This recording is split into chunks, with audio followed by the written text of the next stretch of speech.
Hi, I'm Jessica Santmayor from ICOF India, member of IMCS Pax Romana.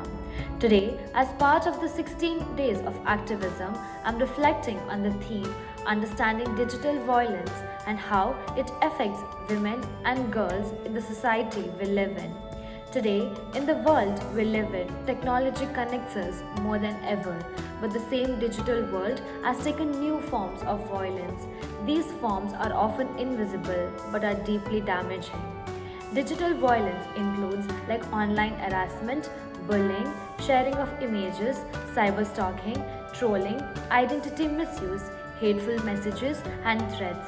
These actions might happen through just a screen, but their impact is real and lasting. Women and girls face digital violence far more than men. A simple post, a profile picture, or even a comment can become the starting point for abuse. Many young girls are judged, their body shamed, threatened, or humiliated publicly. And what makes digital violence even more frightening is that it does not end when you leave the room. It follows you everywhere through your phone. The emotional and psychological effects of this can be really serious. It can lead to fear and anxiety, loss of confidence, withdrawal from social life, difficulty focusing on studies or work, and in some cases, long term trauma.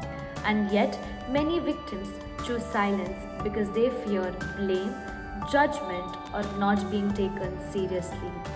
Understanding digital violence is the first step to stopping it. We need to recognize that online harm is just as serious as offline harm.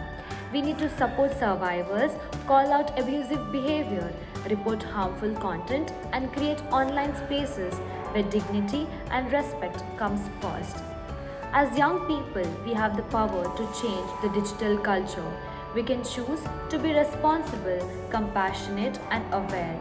We can choose to make the online world a safer place for every woman and every girl. So today, let us reflect more deeply. Let us educate ourselves, speak up when we see injustice, and support those who are suffering silently. Understanding digital violence is the beginning of ending it. Together, we raise our voices for a freedom to end digital violence. Thank you.